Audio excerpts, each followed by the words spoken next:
The most important thing is to make sure sustainability is inextricably linked to the business results. Purpose-led doesn't mean you're profit deprived. We want to be able to do both. Welcome to the second Renaissance, where we decode the rebirth of human creativity in a technology-driven world. In this second season, we explore how sustainability is elevating our human consciousness and catalyzing us to create within constraints.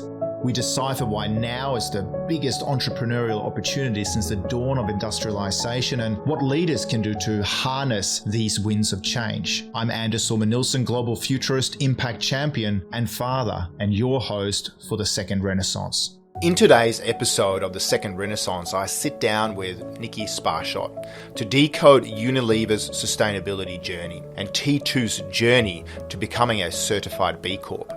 We uncover the basis for the commercial, social, and planetary success of Unilever's innovation formula and how purposeful brands prosper. I love how generously Nicky shares her leadership and sustainability insights and how our viewers and listeners can adapt this to fast-track their own transformation journeys towards a more sustainable and prosperous future. So here is a quick word on pedigree. Nicky is a C-suite executive and board member with 25 years of experience in leading within global corporations. She's developed and built brands, grown businesses, and created and nurtured capability in systems and people. She is recognized for her depth and breadth of expertise across FMCG, retail, luxury, and e-commerce. Her experience spans food, beverages, healthcare, and personal care. She has a long track record of successful delivery in Unilever, the Coca-Cola Company, P&G, and George Patterson Y&R. Nicky holds a Masters in International Business from the University of Technology, Sydney, and an Executive MBA in Change through INSEAD. This has been supported by significant global business and management experience across Australia, New Zealand, UK, Europe, USA, and the highly diverse markets of Asia. Nicky is also a board director of the World Wildlife Fund Australia and Global Sisters. She is a passionate advocate that businesses today must drive sustainable agendas that positively impact both people and planet. I trust you will enjoy today's second Renaissance episode as much as I did. Nicky Sparshott, welcome to the second Renaissance. Great to have you on the show. Thank you so much for inviting me. Now, I'm trying to cast my mind back, which is always a challenge in these pandemic or slightly post-pandemic times. I think we met at the Australian Food and Grocery Council's conference on a panel on sustainability in 2021, if I'm not mistaken. We did indeed, absolutely. And how much has changed even since then? Yeah, I mean, we keep talking about the fact that, 10 years worth of digital transformation has been compressed into the last 2 years. And certainly that means a lot in terms of both of us recording today remotely from wherever we happen to be. But of course, also, it feels like the agenda has moved favorably in favor of one of the topics that you're really, really passionate as a leader, which is, of course, sustainability at Unilever. I think Unilever's been in many ways a sort of a first mover in this space before it became, in a sense, trendy and really mainstream. I see you guys as a leader in sustainable commerce and certainly regenerative commerce. I'm just curious a little bit in the origin stories of Unilever and why you find yourself in this leadership position today. Yeah, absolutely. For sure, the last few years has brought the future forward for so many reasons. And I think it's great that there is so much momentum in this space around sustainability and purpose. Maybe for those who aren't so familiar with Unilever, we're one of the world's biggest fast-moving consumer goods companies. So you're probably more familiar with our brands, things like Dove and Magnum and Rexona and Omo and many of the other things you probably find in your fridge or your pantry, but the origination of where sustainability became so important, I guess, to Unilever, it actually can be found in the roots of the business. So over 100 years ago with some of our forefounders. So we had Lord Lever, who was a real champion of sustainability by wanting to democratise hygiene by introducing a bar of Sunlight soap in Victorian England. He didn't feel that it should be left to just the elite to have access to that. Similarly, you have Sir Thomas Lipton, who wanted to give access to a cup of tea to everybody, again, not just the noble. And this idea of sort of having beautiful brands that had a positive impact on people was very much part of the Unilever DNA. But if I bring it forward more closely to today, about 12 years ago, our CEO at the time, Paul Polman, was very passionate about wanting to, I guess, create or reimagine a new form of capitalism, one where you put sustainability and purpose at the heart of doing business. So how can you double your business but halve your environmental impact and positively impact the lives of billions of people in the process? And he kind of coined the Unilever Sustainable Living Plan, which has been, taken up and I guess spearheaded even further under the leadership of Alan Jobe more recently, where we made the decision not to have a sustainability plan on one end and a business plan on the other, but how do you create one business plan that says actually the way we do business, our value chain end to end, needs to have sustainability principles embedded in it. And the way that shows up at Unilever is in many different ways. It's about how you have a regenerative impact on the planet by the way we produce our products. And that's everything from sustainable sourcing to the way we manufacture to our carbon footprint, through to our use of plastics, the way we manage waste. But it can also show up in our diversity, equity and inclusion agenda, and how we make sure that we're creating an environment for people of all walks of life to be able to positively impact the agenda that we have. So quite a remarkable story from a big multinational company. And yet I think while we may have had a head start on others, there's still so much more to do.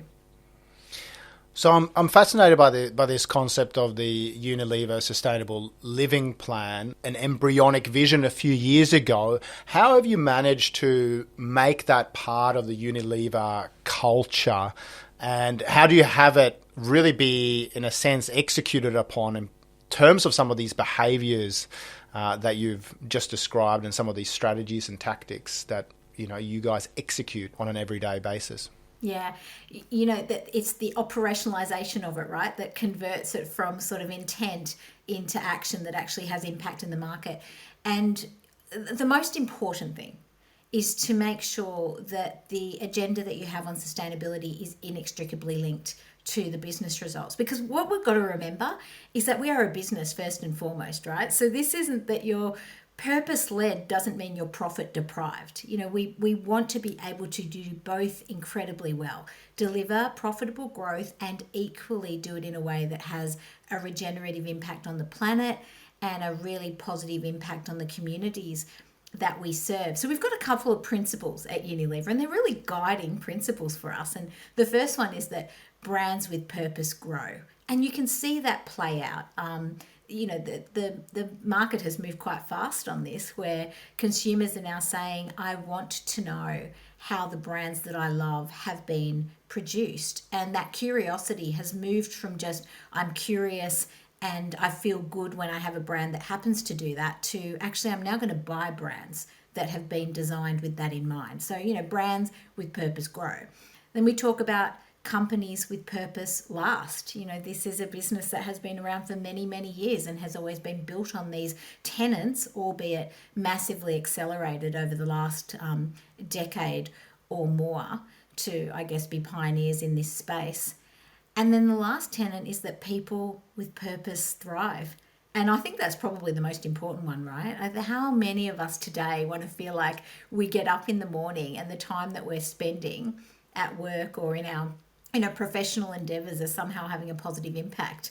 And I know for a long time I kind of thought, at some point I'm going to get out of corporate life and I'm going to go work for an NGO so I can make a difference. And then actually you realise you can have such an incredible impact being within an organisation that allows you to have that impact. And I'm not alone in that. We're finding we're able to attract and retain talent because more and more people, from Gen Z right through, are looking to be part of organisations where small actions can contribute to a big difference. And I think that's helped to really embed or close the say-do gap for Unilever, so that the commitments that we make can actually be operationalised and landed by our teams and create the impact that ultimately we are hoping to have on that triple bottom line. Because I've been reading and reflecting on a book called Net Positive by my good friend Andrew Winston, who's been on the Second Renaissance show, and of course your former colleague Paul Polman. And in that book, Net Positive, they do talk about Unilever and several case studies of innovation where it's 2 times the growth while treading more lightly on the planet, which sort of sounds like a dichotomy or kind of like an ironic turn of events in a sense. How do you do both at the same time as a sort of value innovation? But they also talk about Unilever as almost like an NGO that's highly profitable as a company. And I think that's sort of an apt description. And that, when you're talking about attracting talent, brings me to this question about how you as a CEO of Unilever in Australia and New Zealand, how you were attracted by the brand. You've sort of alluded to it already, but what is it inside of you that you feel really strongly about is this sort of brand alignment that you have as a conscious CEO of the next generation and the future? So at the most basic point, I spend a lot of time at work, as do we all. More time at work probably than we do with family and friends. So I want to know that the time I'm investing is time well spent. And I don't think I'm alone on that. So what attracted me to Unilever?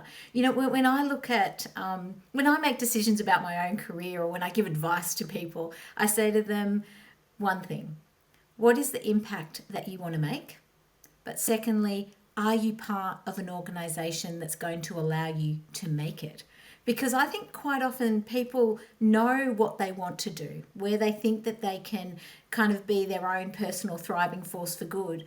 But sometimes they work in organisations that actually aren't fully set up, either from a lens of conviction or a lens of capability, sometimes both, to be able to actually make it happen. What I love about being part of the Unilever organisation, sort of perfect in its imperfections at times as well, is that I am part of a tribe of business people from all walks of life, all around the globe, different functions, who absolutely believe that you can have the and, that the duality of delivering profitable growth, which as a business we must do and give shareholders their return, can be done in equal measure with positive impact on planet and people.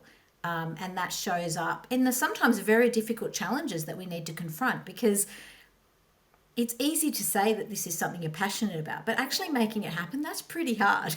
So you have to sort of lean into the fear of it, because quite often you're treading a path not yet trodden.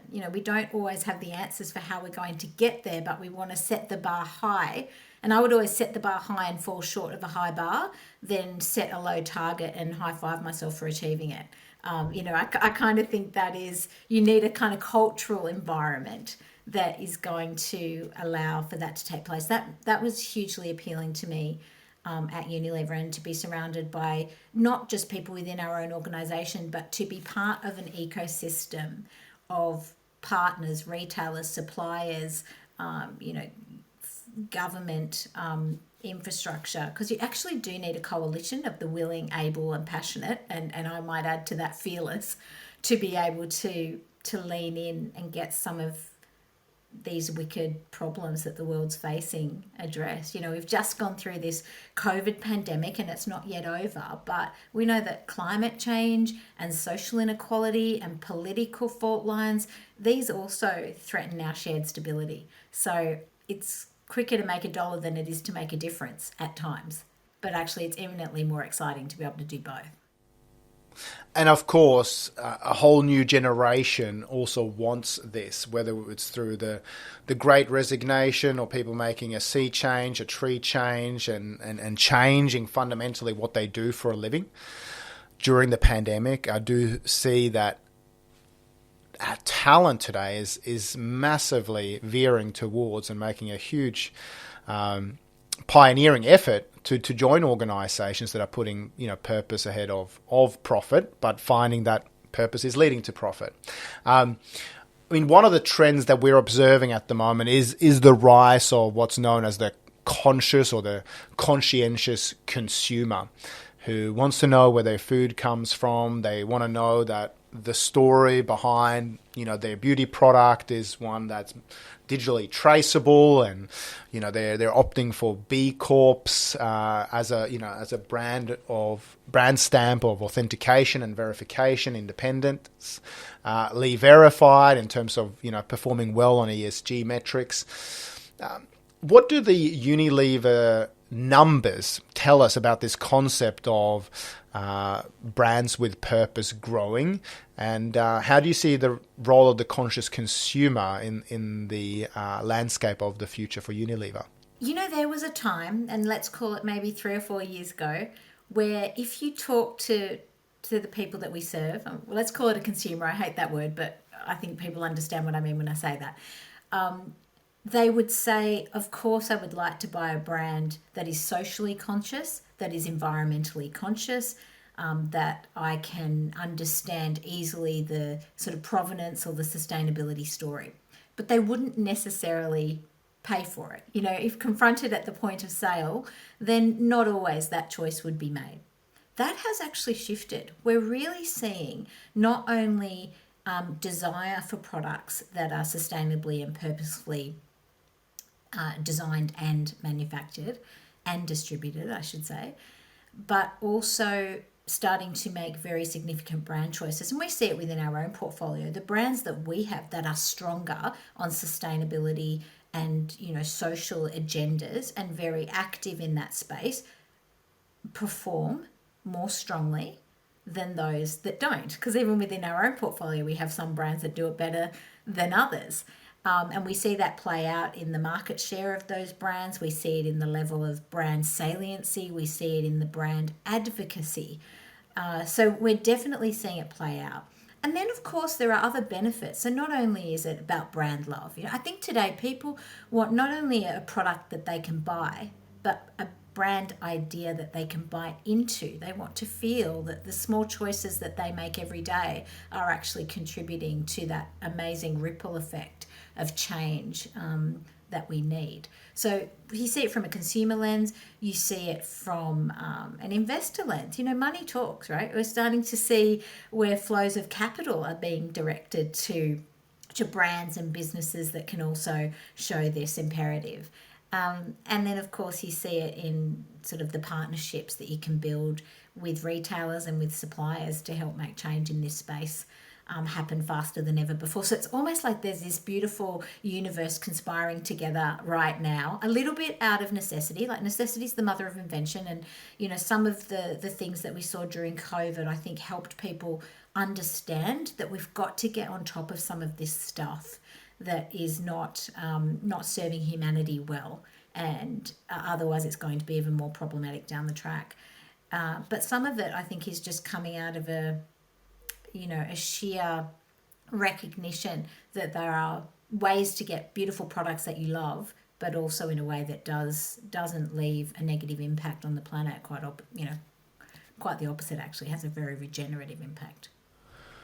Yeah, and then when you look at, evidently we're in a climate today where people are talking globally about the implications of inflation, volatile stock markets. We're seeing the rise of fuel and food being on the increase, given the situation in Eastern Europe at the moment as we record this. And then at the same time, at the moment, people somehow are starting to see that there are options. There are options to maybe source food, more locally, or there are options to use renewable energy. There are now EV adoption curves that are really, really heartening, even in Australia, which has been a laggard in this space. And in countries like Norway, Tesla has a 16% market share of the entire automotive market. 65% of vehicles last year sold were electric. So people are finding alternatives, and alternatives that are sustainable.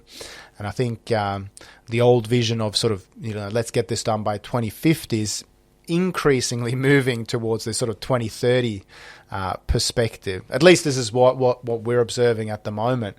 And I guess the point here is that when it comes to sustainability, people used to always think it costs more, and certainly sometimes we do need to pay the true cost of items.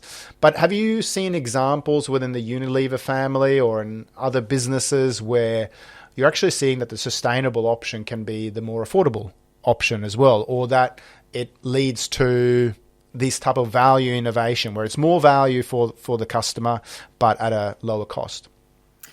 Yeah, so, sustainability shouldn't cost the earth, pun intended, right? It actually should be. We really work hard to try to democratize access to sustainable products. It shouldn't just be at the premium end of the market, which is where quite often we see a lot of the innovation taking place. So it is about democratizing that access. I think about some of the things that we've just done in our own backyard. Our move to renewable electricity many years ago now, but that not only was good for the planet, but it was a more cost-effective solution for us. It helped us manage a bit the volatility of energy prices, gave us a certain degree of certainty. Also reduced carbon. It was, it has multiple effects.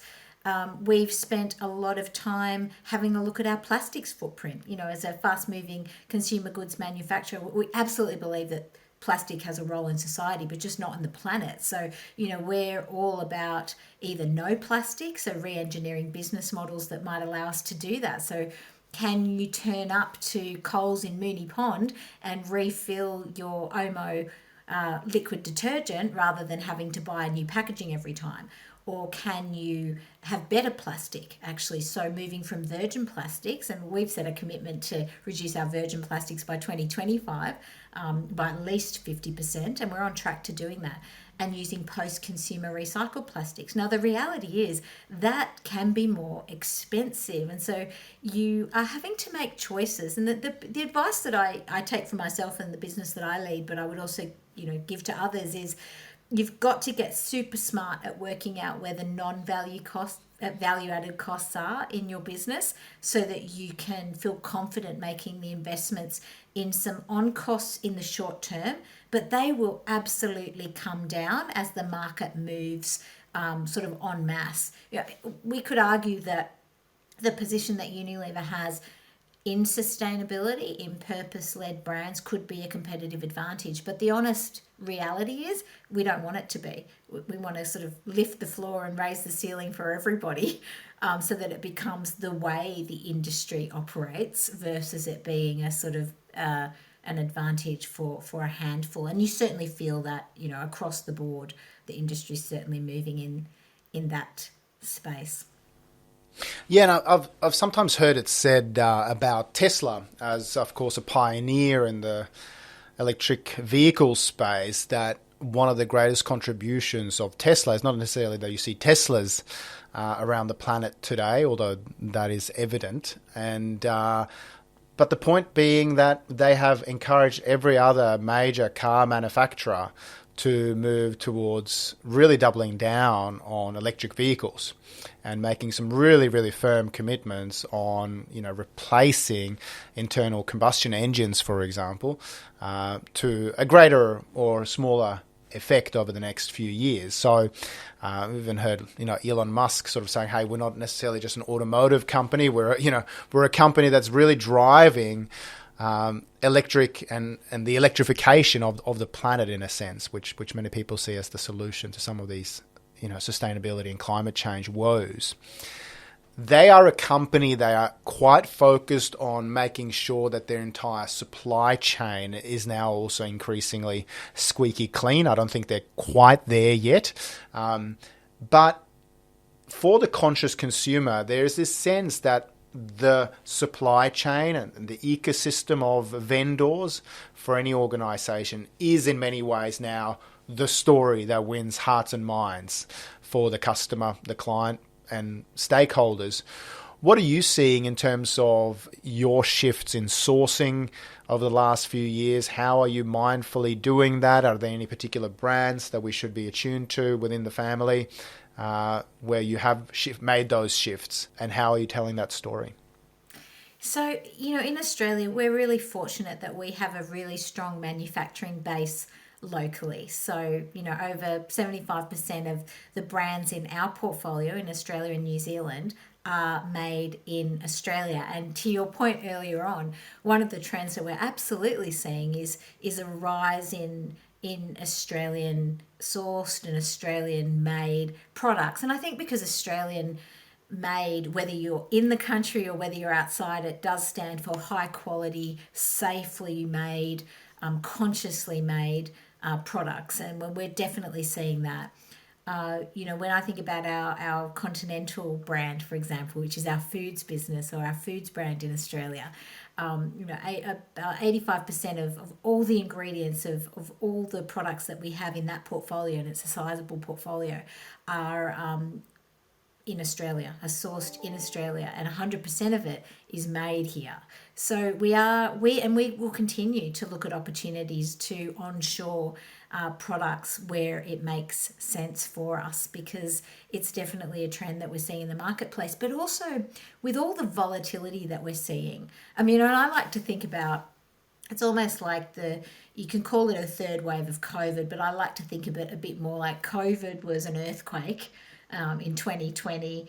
In 2021, you had some of the aftershocks associated with those earthquakes, but 2022, gosh, that's like rebuilding some of the devastation that you didn't fully appreciate, but all of those sort of fault lines, and we're seeing it now. And then you throw in, the war in Ukraine, which I think for most people was unforeseen, and the ripple effect that has had, and it is like a perfect storm in that regard. So to answer your point, we're very consciously making choices about sustainable sourcing of ingredients, sustainable sourcing of packaging, really ethical production of the value chain end to end, partnerships with the right suppliers. And maybe a point here is, we have the privilege of working with so many different partners as we bring our products to market, but we're very conscious about who we partner with as well. So we have, suppliers that are so passionate about the sustainability agenda, as passionate as we are, and in some areas even more progressed, and they're awesome partners to do business with.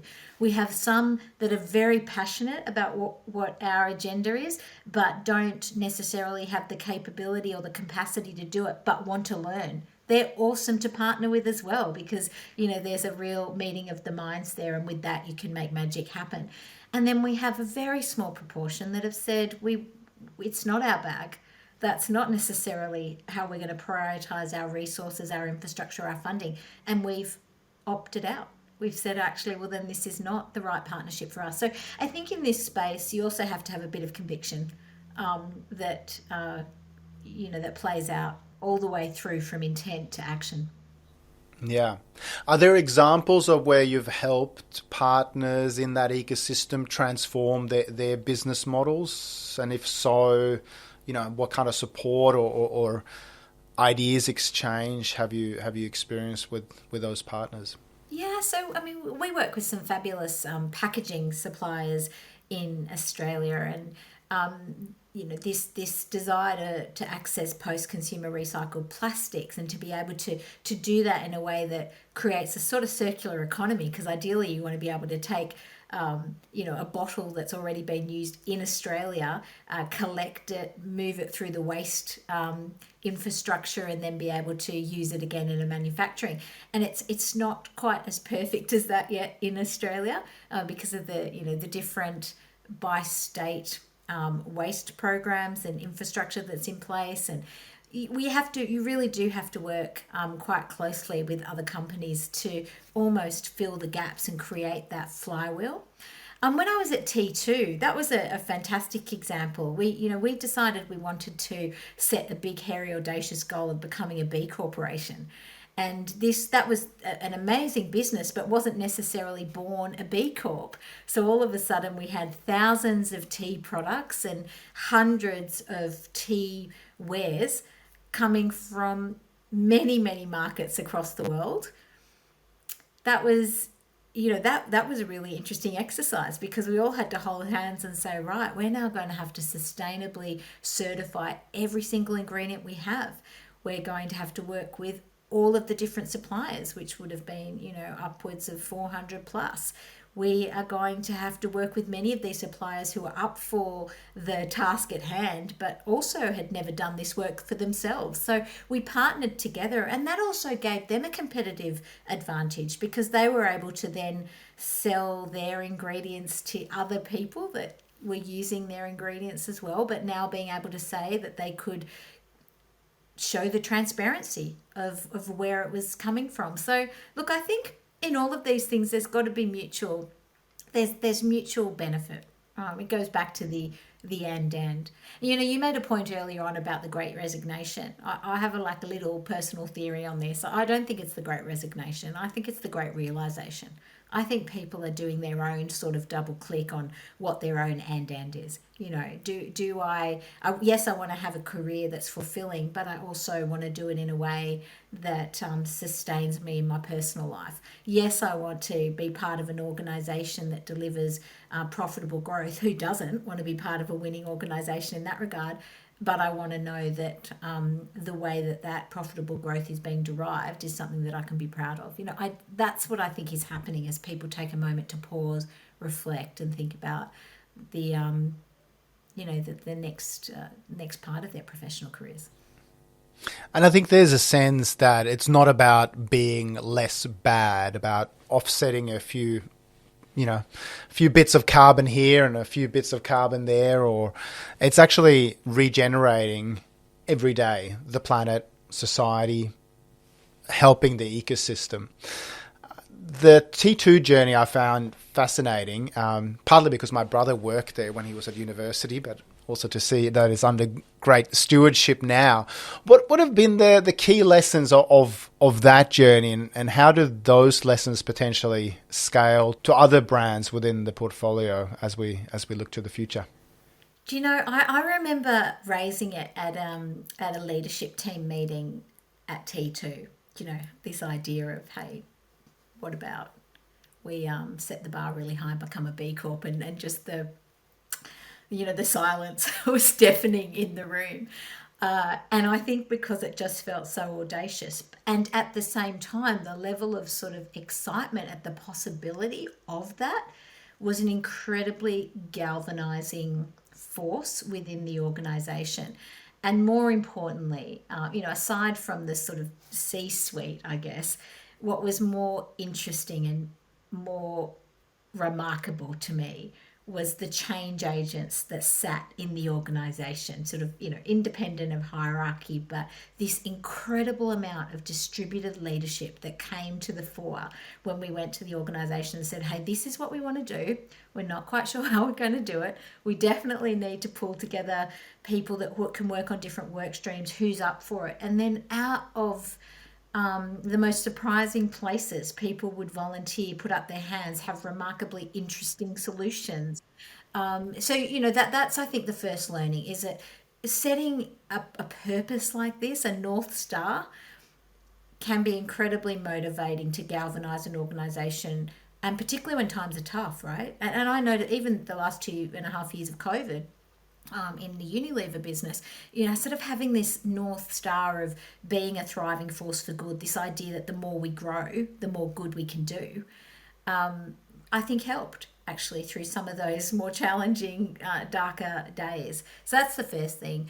The second thing is around then that distributed leadership. I think you don't have to have all of the answers. I mean, I certainly don't have all of the answers. I very rarely am the one that has the answers, actually, but I'm getting very good at asking questions across the organisation and hopefully giving rise to those lateral solutions to be heard. And I think that's a really important one. And then the last one on the T to sort of B Corp journey, I think, is just that there is enormous power and generosity in sharing your insights with other companies, because you also get that right back. And that knowledge, or problem shared, problem halved, that helps us to create momentum faster.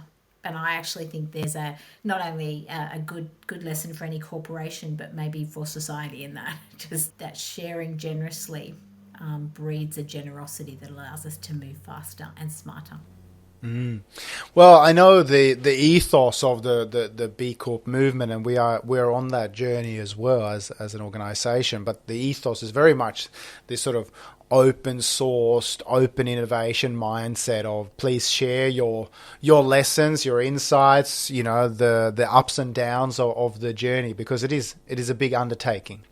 And kudos and respect to you guys for getting there. But of course, it's not just about a destination, right? It's about how we're reinventing business, but also, of course, the people we pass the baton to as well, who might run these organizations and brands in the future as well.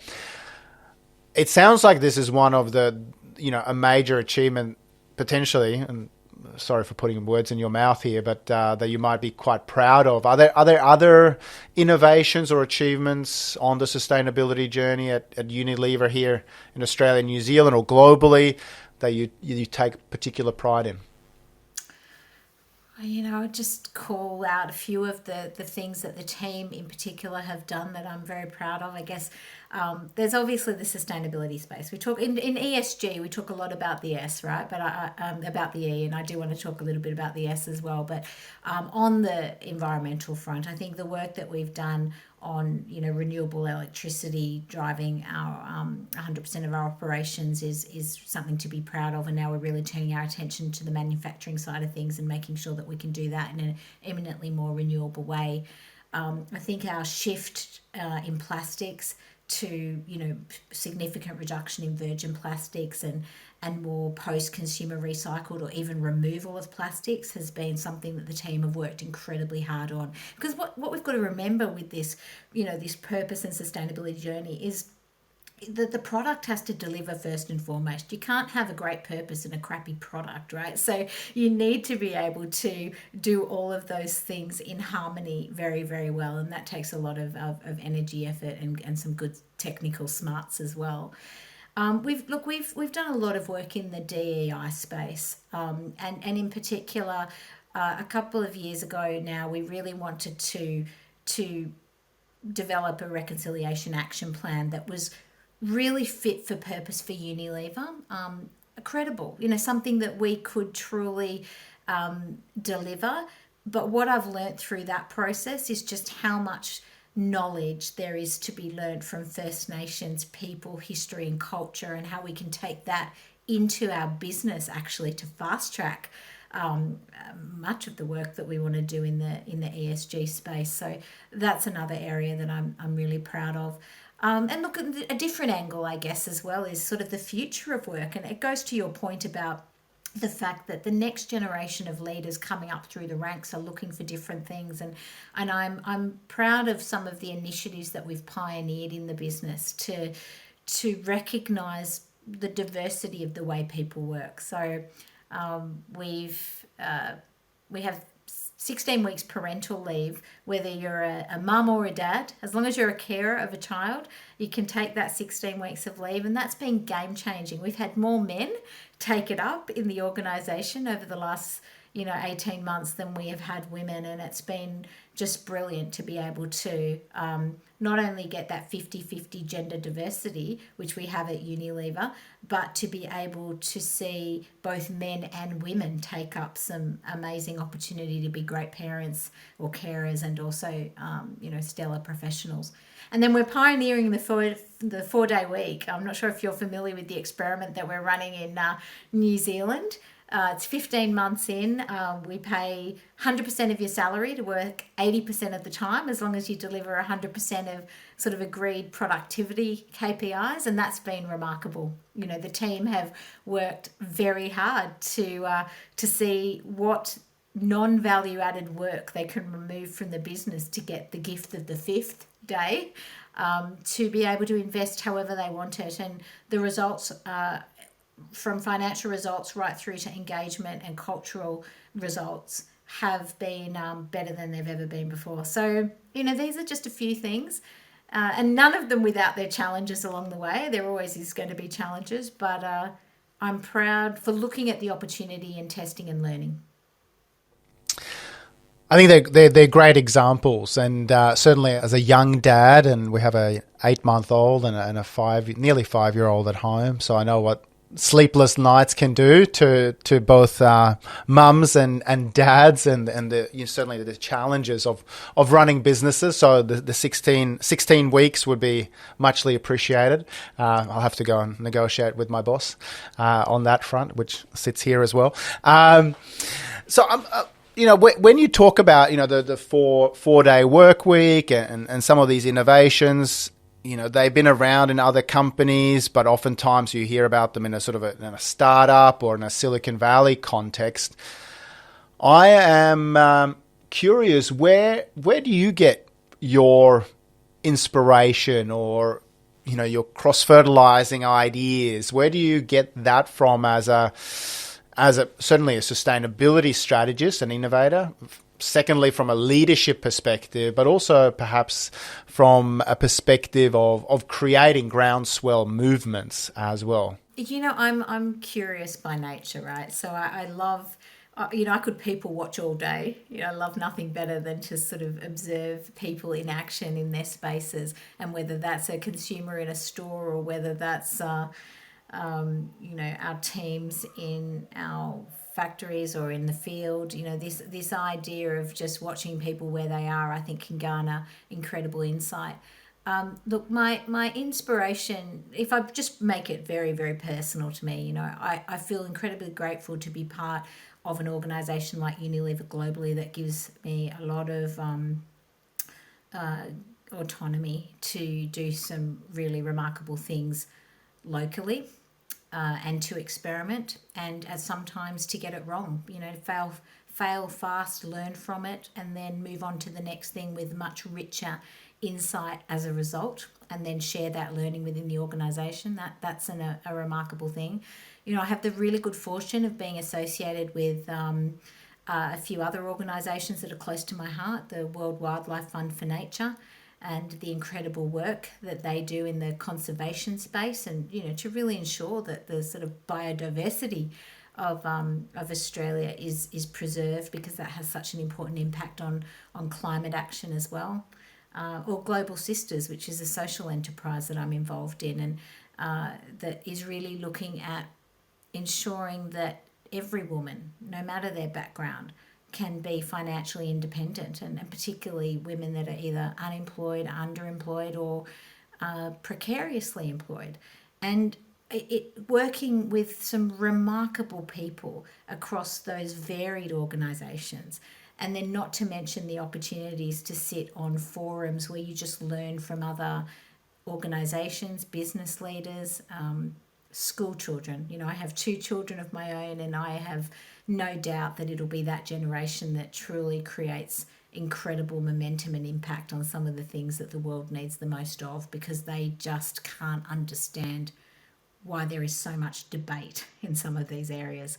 So look, for me, it's not about big grand gestures or big movements or big celebrities. It's about people every day just taking those small actions that make a big difference, and before you know it, small steps, and you've climbed Everest. So that's where I get my motivation from. So technologies are helping us do more with less. In other words, get more productivity, bring more innovations to market while treading more lightly on the planet. A great example of this is, of course, the humble iPhone, which is one device that is now largely recycled. It's part of the circular economy.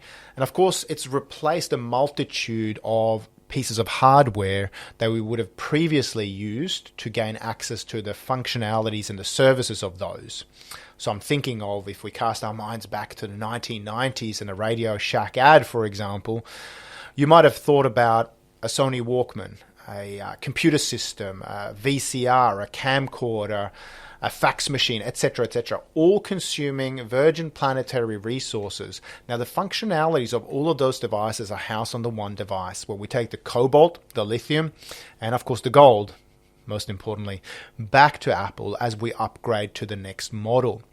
Do you see examples in your business of where technology is sort of decoupling us from planetary constraints to boost productivity, or just great examples of human creativity and ingenuity that is enabling us to do more with less? Wow, that's a big question. Undeniably, there's the role that technology can play in all of this. I think, and whether that's the use of AI to sort of make more efficient and more effective some of the processes to free people up to be more creative and innovative when it comes to some of these front-end solutions. But I think at the heart of it, there will always be human beings and humanity. And I think with, we talk about sort of a just transition when it comes to climate change and moving from fossil-based fuels to renewable energy. And I kind of think the same applies in the world of tech and the way we use it in our organisations for good. We just need to make sure that in applying these, we also apply a really just transition so that we manage the human impact and the human dimension of this through the process. But look, we're lucky at Unilever. We have some of the most awesome scientists and research and development specialists who are always looking at sort of the next horizon for how we can do things better in the way we produce our products, and whether that's producing products that use less water or move from, black carbon to more blue or green carbons in our washing products, for example, or hair care products where you don't need water, or food products that are very close to the community and close to source, so you can almost create a virtual economy there. I think that's always going to play a really important role in any organisation.